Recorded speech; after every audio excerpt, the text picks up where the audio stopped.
Septembre 1429, où est-ce que nous en sommes dans le destin de Jeanne? Eh bien, il y a la légende et il y a la vérité. La légende, c'est quoi? Ben, c'est celle sur laquelle j'ai vécu pendant tant d'années. À savoir que la situation française était catastrophique en 1429, que tout à coup il y avait une héroïne inspirée de Dieu qui a surgi du côté de Don Rémy, qui est venu se proposer à Chinon, l'a accueilli à bras ouverts. Ça a été la délivrance d'Orléans, ça a été le sacre du roi, c'est-à-dire une Jeanne qui est au pinacle de la gloire. Malheureusement, elle connaîtra un échec devant Paris, elle connaîtra un autre échec devant la Charité-sur-Loire. Elle se précipitera de nouveau au combat à Compiègne, elle sera prise, elle sera mise en procès, elle sera brûlée. C'est une espèce d'étoile filante qui se termine par un embrasement. Ça, c'est la légende. La légende, oui. La vérité, c'est que Jeanne est arrivée accueillie difficilement à Chinon. C'est qu'on l'a utilisée comme fétiche, pas du tout comme chef militaire pour Orléans, que dès son succès d'Orléans, elle a commencé par paraître fâcheuse et encombrante au roi, qu'on n'a pas cessé de la surveiller, de la mettre à l'écart, qu'à Reims, on l'a mise le plus loin possible des grandes personnalités, et que dès Reims, on en avait par-dessus la tête, et qu'on avait résolu de se débarrasser d'elle. On a tenté de se débarrasser d'elle devant Paris, j'en suis convaincu. On va retenter l'opération bientôt, et ça sera le désastre de Jeanne. Voilà la vérité, voilà comment ça se présente. Et bien maintenant, à partir de septembre 1429, qu'est-ce qui va s'ouvrir dans le destin de Jeanne? Il va s'ouvrir 8 mois que j'appellerais une crépusculaire, enfin des mois prémortuaires. 8 mois, ça compte, hein? Parce que si vous faites le calcul de ce que j'ai appelé sa vie publique, c'est-à-dire le moment où elle est dans l'action, ben, il y a 2 étapes extrêmement nettes. Il y a d'abord de Chinon à Reims, si vous voulez, oui, c'est ça, de Chinon à Reims, ça fait quelque chose comme, ou à Paris, mettons, ça fait 7 mois, hein? Et puis maintenant, de Paris à Compiègne, puisqu'elle est devant Compiègne qu'elle va être capturée, ça fait 8 mois.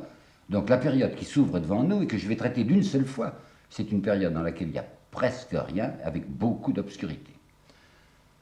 L'état d'esprit de cette pauvre petite-là, quand elle est arrivée avec le roi, revenant des tentatives devant Paris, quand elle a assisté au licenciement de l'armée royale, c'est fini, on ne se bat plus.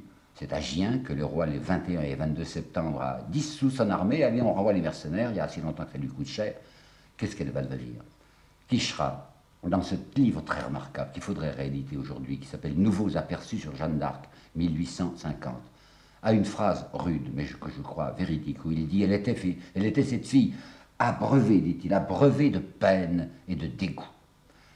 Peggy, qui a écrit des choses plus ou moins raisonnables sur Jeanne, en a écrit au moins une, extrêmement raisonnable, tout à fait à la fin de sa vie. C'est dans sa note conjointe sur la philosophie de M. Descartes, une note conjointe que Peggy n'a pas pu terminer. Il l'écrivait au début de l'année 1914. Le texte est coupé, interrompu, suspendu par la mobilisation, et Peggy ne le reprendra pas puisqu'il va être tué. Eh bien, dans ce très beau texte, cette note conjointe, il y a ceci. Jeanne, disait Peggy, était venue vers un roi de chrétienté. Elle avait trouvé un roi homme d'affaires, un roi de courtage. Elle avait cru voir en Charles VII un roi chevalier, elle avait découvert un roi commerçant. Elle avait salué en Charles VII un roi mystique, elle s'apercevait qu'elle était en présence d'un roi politicien. Avec chez lui, dit Peggy, la profonde et orgueilleuse ingratitude et le ressentiment inexpiable du riche envers le pauvre à qui il doit quelque chose, et même tout. Et Peggy disait, ça c'était la plus grande détresse secrète de sa vie, son point de douleur et de catastrophe. Ben, je crois qu'il dit vrai, Peggy. Il a parfaitement compris que la malheureuse petite Jeanne, à l'automne 1429, c'est quelqu'un de très malheureux. Alors qu'est-ce qu'on sait sur elle à ce moment-là? Oh, ben, bien peu de choses. On ne sait guère ce qu'elle a fait. Elle était naturellement à la dissociation de l'armée, elle était là les 20 et 21 septembre, elle a le cœur crevé probablement. Puis on va la retrouver pendant à peu près tout le mois d'octobre, on n'a pas de date précise, à Bourges. Elle habite chez Madame la veuve Tourould, Madame la Tourould, comme on disait. Et il y a un document contemporain assez amusant qui dit « Jeanne allait beaucoup avec la Tourould aux bains et aux étuves ». C'était très à la mode à ce moment-là, les bains publics, vous savez, les étuves publiques. Au XVe siècle, c'était une période fort dissolue, oui, mais où du moins on se lavait. Alors que plus tard, à la cour de Versailles, enfin chez Louis XIV, personne ne se lave. C'était pestilentiel, vous savez, Versailles, c'était quelque chose d'irrespirable. Alors les gens s'enduisaient de parfums pour essayer d'éviter les odeurs, mais il y avait une haine de l'hydrothérapie. Ça n'existait pas au XVe siècle. Alors Jeanne, elle est tout le temps fourrée avec son amie la Tourould aux bains et aux étuves. On ne la voit pas souvent comme ça. Hein. Mais justement, il faut substituer, c'est tout mon effort, une Jeanne concrète à la Jeanne légendaire. Eh bien, il y a aussi une chose importante à vous dire, c'est qu'elle est contente, malgré tout, d'être bien habillée. Jeanne, maintenant, c'est quelqu'un, vous savez. Elle est mal vue à la cour, elle est en résidence surveillée, mais elle est un personnage de la cour. Alors il faut qu'elle soit bien habillée. Et on lui a payé de très belles robes. Il y avait celle que je vous avais décrite, que le Charles d'Orléans, le duc d'Orléans, lui avait fait faire, en fine Bruxelles cramoisie avec sa petite huque en verre perdu. Et nous savons par le procès, je vais vous le dire, qu'elle aimait beaucoup les beaux vêtements. Figurez-vous que dans ces 70 articles, je vous raconterai ça bientôt, les 70 articles d'accusation que l'on va déverser contre elle au procès, il y a l'article 13. Jeanne se fit voir maintes fois parée d'étoffes précieuses, d'or et de fourrure. Article 55. Jeanne fit tourner sa prétendue mission surnaturelle en luxe temporel et en profit, car elle a acquis grand nombre de richesses, grand appareil et grand état. Quand on lui déverse ces accusations sur la tête, la plupart du temps, il crie, il proteste, il dit « c'est faux, c'est pas vrai ». Elle est restée complètement silencieuse. Quand on lui a parlé de ses fourrures, des étoffes d'or, et de ce grand appareil, et de ce grand état, parce que c'est vrai. Il faut bien se rendre compte qu'à l'automne 1429, nous avons devant nous une Jeanne extrêmement brillante. On sait qu'elle aimait les chevaux, il y a Perceval de Boulainvilliers qui a laissé une note sur elle, disant elle aimait les très belles armes, c'est pour ça qu'elle portait sa petite hache de parade. Elle aimait les beaux chevaux, au point que le roi lui en avait payé d'admirables. Le roi lui donnait de l'argent, vous savez ça, c'était pas difficile, il lui donnait pas de considération, mais de l'argent. Il lui a acheté en août et septembre, et nous sommes maintenant là, en août et septembre 1429, il lui a acheté d'abord un cheval de 38 livres, ce qui est déjà pas mal, et un autre cheval qui coûtait 137 livres, une fortune. Donc ce n'était pas que le cheval qui coûtait ça, simplement c'était le caparaçon. Certainement on lui a donné un cheval de très grande parade. En plus, on possède maintenant les comptes royaux, et on voit que pendant les mois d'août et septembre, le roi lui a donné 234 livres plus 13 ducats d'or. Et quant au procès, les gens lui diront « mais vous aviez de l'argent, Jeanne ». Il dira « oui, j'avais à peu près 10 à 12 000 livres ». Mais 10 à 12 000 livres, c'est une fortune à l'époque.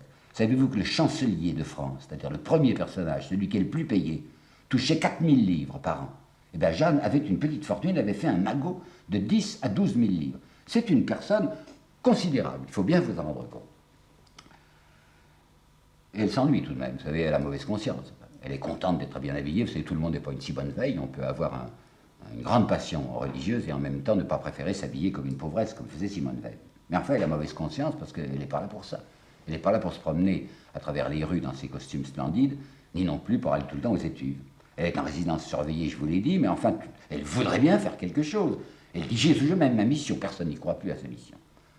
Alors voilà que brusquement, semble-t-il, fin octobre ou début novembre, on va décider de l'employer. Et là encore, je suis bien perplexe sur cet emploi de Jeanne. Comment l'employer? Elle avait demandé à aller se battre avec d'Alençon. D'Alençon était reparti du côté de ses États, enfin ses propriétés, vous voyez où c'est près de la Normandie. Il en avait gros sur le cœur à l'égard des Anglais, et il avait dit au roi, mais moi je pourrais bien me battre dans cette direction, ça ne gênera pas les négociations, les permanentes négociations avec Philippe le Bon, puisque maintenant on est en trêve avec Philippe le Bon. Si je me bats avec les Anglais, c'est pas grave. Le roi avait dit, écoutez mon ami, faites ce que vous voulez, mais je vous interdis d'employer Jeanne. Jeanne, elle doit rester là, surveillée, sous notre botte. Bon. Elle n'a pas pu aller en Normandie se battre. Il y a La Hire qui va continuer à faire avec ses affreux, avec ses routiers, un certain nombre d'opérations personnelles. Jeanne n'en est pas. Et fin octobre, on lui dit, ah, il y aurait quelque chose pour vous. Vous bougonnez, ça vous avez toujours envie de vous battre. On va vous envoyer à Saint-Pierre-le-Moutier et à La Charité-sur-Loire. Qu'est-ce que c'est que ça, Saint-Pierre-le-Moutier, La Charité-sur-Loire? C'est même pas dans les états de Philippe le Bon. D'abord, par question, on est en état de trêve avec Philippe le Bon. C'est pas non plus une affaire anglaise, c'est quoi? Eh bien, c'est une espèce de pirate local qui s'appelle Périnet-Gressart. Ce Périnet-Gressart, il y en avait pas mal, vous savez, à l'époque, des gens qui se sont établis sur un petit coin par la terreur et qui font des raids, des razzias autour d'eux. Il avait même fait une razzia contre le roi de Bourges, le pauvre petit roi de Bourges, il y a quelques années, ce Périnet-Gressart, qui a deux forteresses à lui, Saint-Pierre-le-Moutier d'une part et la Charité-sur-Loire d'autre part.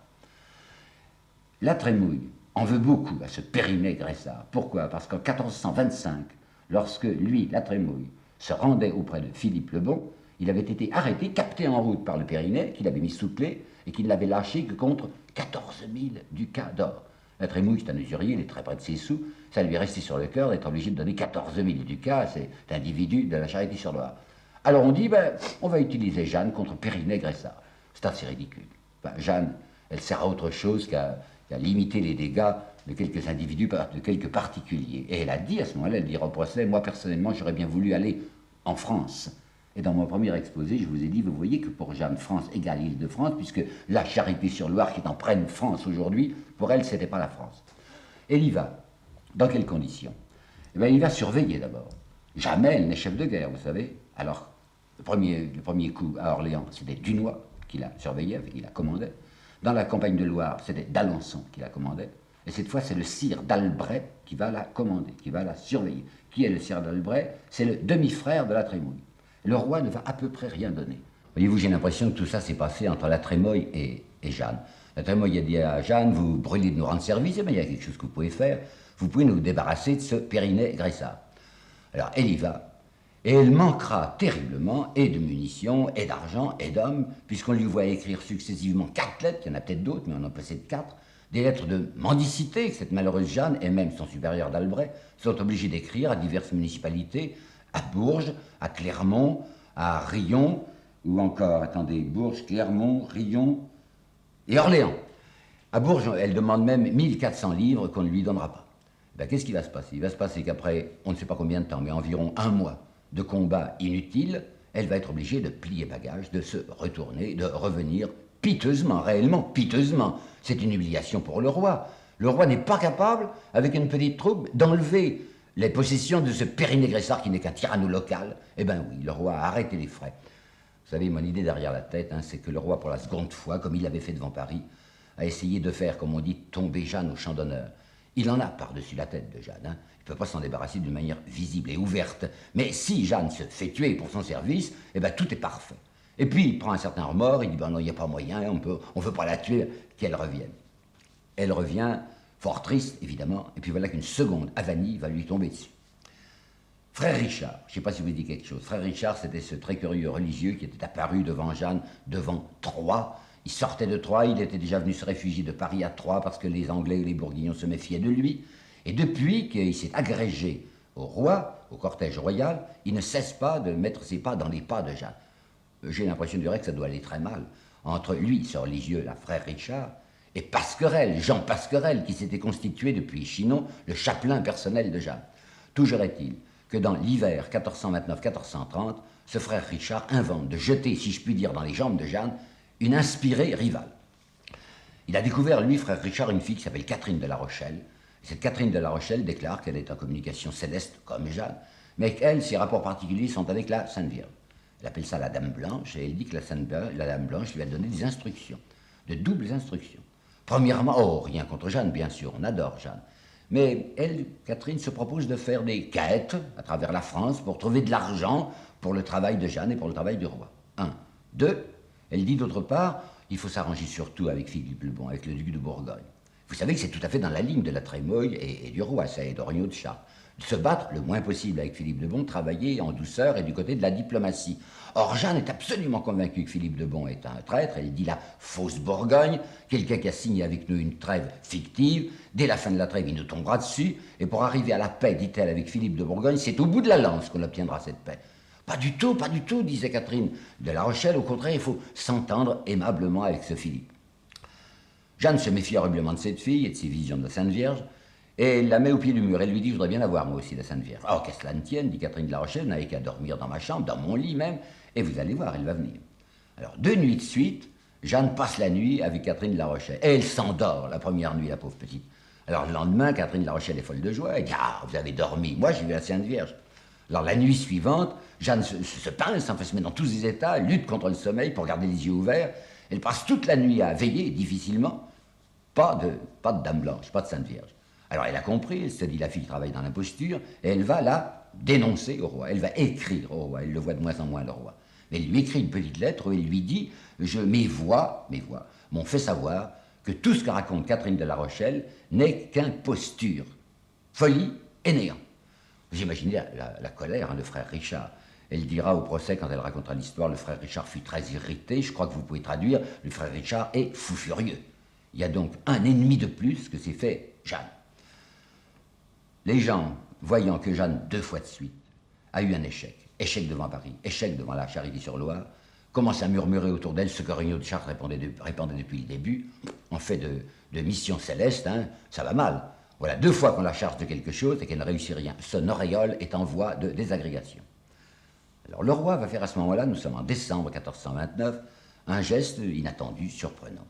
Il va anoblir Jeanne, cette petite roturière, enfin cette fille qui sort du fumier, comme disait Jacques Gélu, On va en faire une aristocrate, une noble. Je suis convaincu que ce n'est pas Jeanne qui l'a désiré. Vous savez, je vois là-dedans les frères. Les frères sont là derrière, surtout Jean et Pierre, qui sont des petits parasites que nous avons vus, et qui doivent se dire, ben, on va obtenir quelque chose de sérieux en quittant notre retour et en devenant des nobles. Le fait est que le roi va faire des lettres d'anoblissement. Il y a quelque chose d'intéressant dans ces lettres d'anoblissement qui corrobore ce que je vous avais raconté la première fois sur le nom de Jeanne. On ne sait pas son nom, hein. C'est Tard, c'est Dard, on ne sait pas. Le roi va faire du roscript, mettez ce que vous voudrez, et dans la pièce originale, Jeanne est appelée Day, D-A-Y. Et bien voilà, Jeanne Day, pas seulement elle, mais toute la famille, c'est pour ça que je soupçonne les frères Day derrière, toute la famille est anoblie. Il est évident que dans l'optique de la cour, c'était considérable d'anoblir quelqu'un. Hein. Ça c'était du sérieux, la fille était décrassée, ne sortait plus de son bourbier. Ça me fait penser misérablement à l'histoire du curé d'Ars et de Napoléon III. Je ne sais pas si vous vous rappelez que Napoléon III a décoré le curé d'Ars, il lui a donné la croix de la Légion d'honneur. Je ne vois pas bien le rapport qui peut exister entre la sainteté du curé d'Ars et une croix de la Légion d'honneur. Mais nous sommes entre réalistes, vous savez. La croix du Christ, ça c'est pas sérieux. La croix de la Légion d'honneur, ça c'est valable, hein, c'est positif. Toujours voilà que Jeanne est décorée, plus exactement anoblie. Je ne peux pas m'empêcher de penser qu'elle en est tout de même assez fière, assez contente. Ça la change tellement de son milieu originel. Et ce qui me fait croire qu'elle y a attaché d'importance, c'est les grandes fêtes qui vont avoir lieu dès que ça aura été public, dès que les lettres ont été patentes, au milieu de janvier 1430, 2 jours de fête en son honneur à Orléans, et elle y va.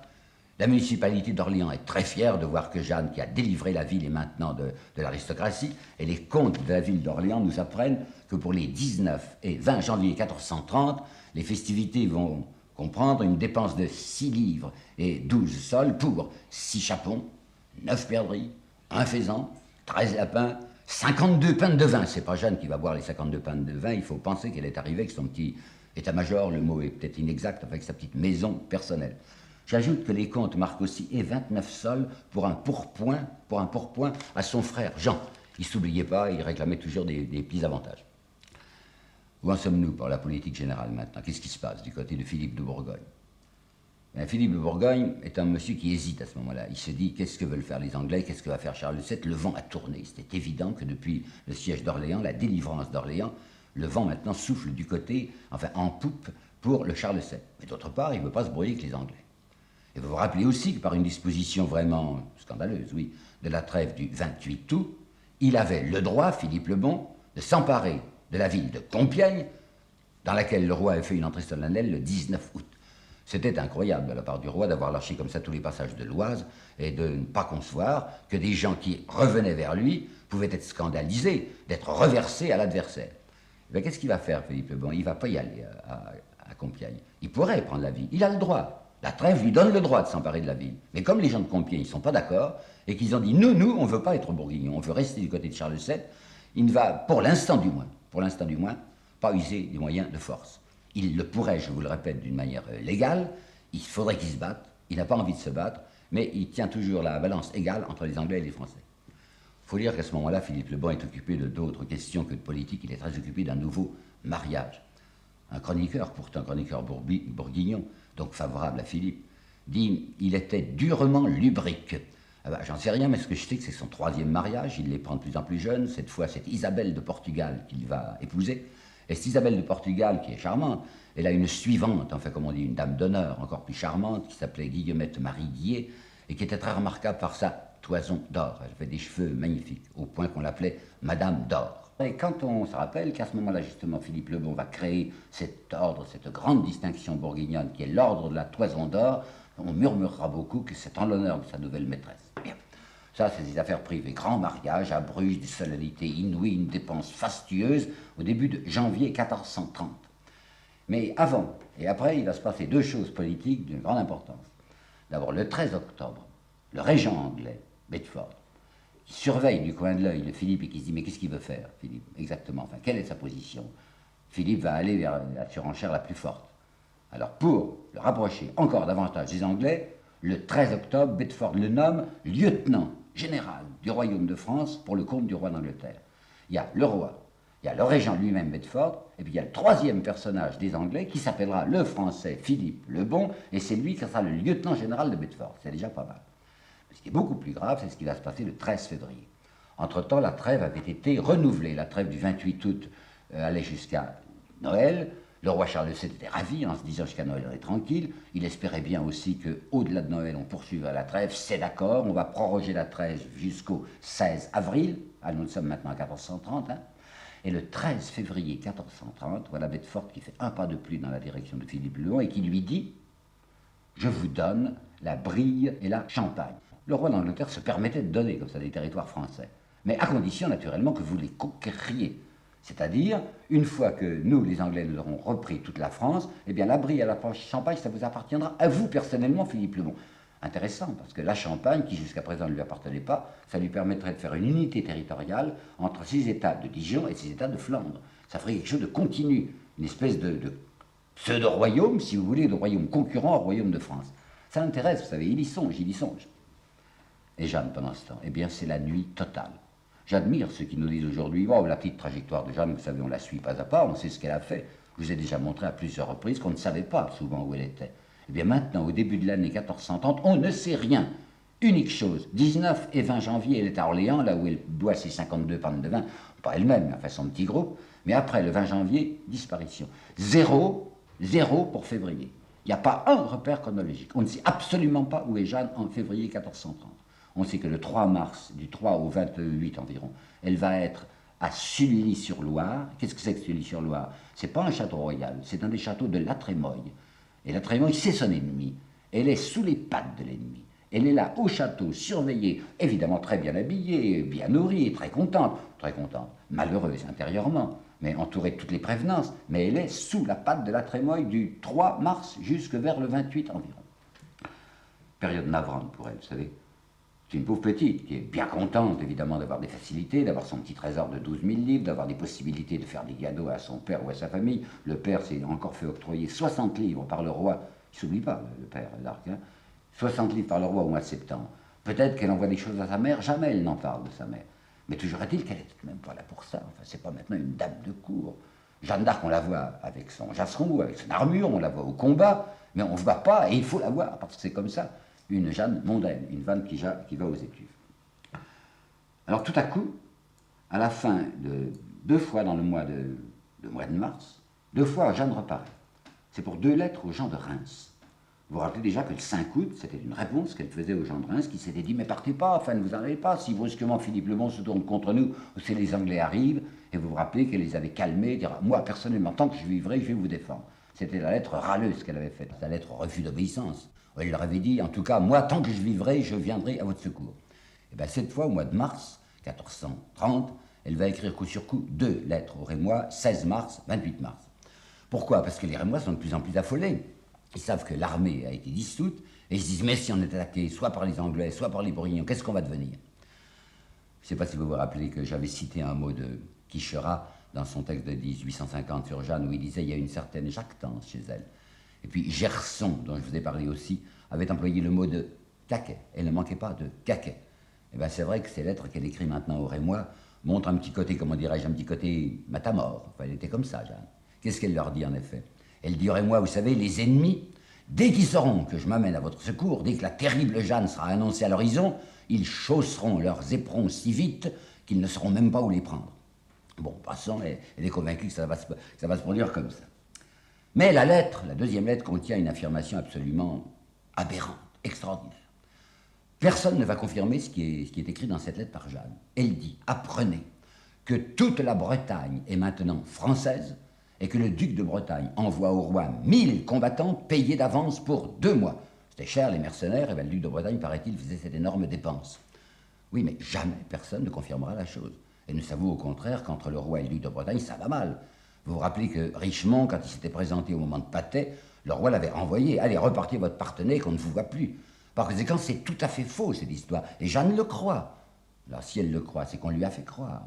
Et j'imagine bien, enfin, je crois deviner, que cette blague, cette craque qu'on lui a racontée, c'est pour la convaincre de partir. Parce qu'on en a assez d'elle, il y a assez longtemps même qu'on en a par-dessus la tête d'elle à la cour. Perceval de Cagny, qui est un chroniqueur du duc d'Alençon, donc favorable à Jeanne, affirmera de manière la plus catégorique, elle est partie à l'insu du roi et sans prendre congé. Ça m'étonnerait. Pourquoi? Parce qu'on voit que son écuyer, qui s'appelle Dolon, que le roi lui avait donné, va l'accompagner. Parce qu'on voit aussi qu'au moins un de ses frères, peut-être que l'autre est là aussi, mais le frère Pierre l'accompagne aussi. Eh bien, Dolon est un homme prudent. Pierre est un garçon qui tient surtout à être très bien avec le roi. J'ai pas l'impression que ni Dolon ni Pierre ne se risqueraient dans une aventure à l'insu du roi. Alors pourquoi, comment est-elle partie à mon avis? Voilà, le roi est trop content de la voir partir, trop content de lui voir enfin les talons. Alors elle a dit, je veux partir, mais le roi a dit, mais je ne m'y oppose pas du tout. Mais sous votre responsabilité, Jeanne, moi je ne suis pas dans le coup, faites ce que vous voulez. Voilà comment elle va partir, Jeanne. Et dans quelles conditions précises? Ben, premièrement, Jeanne se persuade, elle a parfaitement raison, que dès que la trêve, la fameuse trêve du 28 août qui avait été prorogée à Noël, va expirer, c'est-à-dire le 16 avril, elle est complètement convaincue, elle est certaine que Philippe de Bourgogne va rentrer cette fois dans la danse. Les gens de Compiègne, je vous l'ai dit, n'avaient pas voulu céder, n'avaient pas voulu passer au de Bourgogne. Au début, il n'avait rien fait, il s'occupait de son mariage. Mais maintenant que les trêves se terminent, Jeanne a la conviction, et la raison, je vous le répète, que Philippe de Bourgogne va attaquer. Peut-être pas lui personnellement, il enverra Jean de Luxembourg, enfin il va attaquer Compiègne. Alors elle se dit, ben, il faut que je me tienne là à portée pour secourir les gens de Compiègne quand Philippe de Bourgogne attaquera. Deuxièmement, c'est elle-même qui va recruter des hommes. Le roi ne lui donne rien. Pas même comme avec la Charité-sur-Loire où il y avait la Trémoille derrière. Cette fois, c'est elle toute seule, elle qui va avoir des mercenaires qu'elle payera. À son procès de roi, elle dira, j'avais environ 10 ou 12 000 francs. C'est pas mal, hein? Et bien, c'est avec cet argent qu'elle va payer les mercenaires. On en trouvait comme on voulait, vous savez, des routiers, on appellerait ça aujourd'hui des affreux. Des gens qui sont capables de se battre n'importe où et pour n'importe quoi, pourvu qu'on les paye. Eh bien, elle trouve 200 piémontais, qui étaient sous les ordres d'un certain capitaine Beretta, et c'est ces 200 hommes que Jeanne va prendre à son service. Elle sera, pour la première fois, je souligne, c'est très important, elle sera pour la première fois chef de guerre. Vous vous rappelez, quand elle était partie pour Orléans, elle s'était imaginée qu'elle était chef de guerre. Elle l'avait dit aux Anglais dans sa lettre du 22 mars. En fait, elle n'était pas chef de guerre, puisque devant Orléans, elle était soumise à Dunois. Dans la campagne de Loire, elle était soumise à d'Alençon. Dans sa petite campagne de la Charité-sur-Loire, elle était soumise à d'Albret. Cette fois, personne. C'est Jeanne qui va conduire elle-même les opérations. Elle est donc chef de guerre avec sa responsabilité des 200 gars, des 200 piémontais qui sont là. Une autre idée qu'il faut bien avoir dans l'esprit. Jeanne avait dit, et ça c'est officiel, c'est certain, quoi, elle avait dit au départ, oh, j'en ai pour 1 an, guère plus. Elle dira que c'est ses voix qui lui avaient affirmé. Tu sais, Jeanne, on te confie une mission, mais ça ne va pas durer longtemps. 1 an, guère plus. Ben nous y sommes, au bout de l'année. Quand est-ce qu'elle a commencé à travailler? En avril 1429. Et nous sommes en avril 1430. Par conséquent, Jeanne, qui avait dû tout le temps garder ça dans le fond de ta tête, se dire, j'en ai pas pour bien longtemps, maintenant elle sait qu'elle n'a plus qu'un tout petit espace devant elle. Elle a sans doute quelques semaines, puisque les voix lui ont dit, ça ne durera pas davantage. Alors ce tout petit espace qui lui reste, au moins faire quelque chose, au moins agir. Et bien la voilà qui part, on ne sait pas exactement la date, mais on sait que c'est au début d'avril 1430. Elle part aventurière, elle part chef de bande et chef de guerre si vous voulez, elle part pour ce tout dernier parcours, et petit, et au bout, la mort.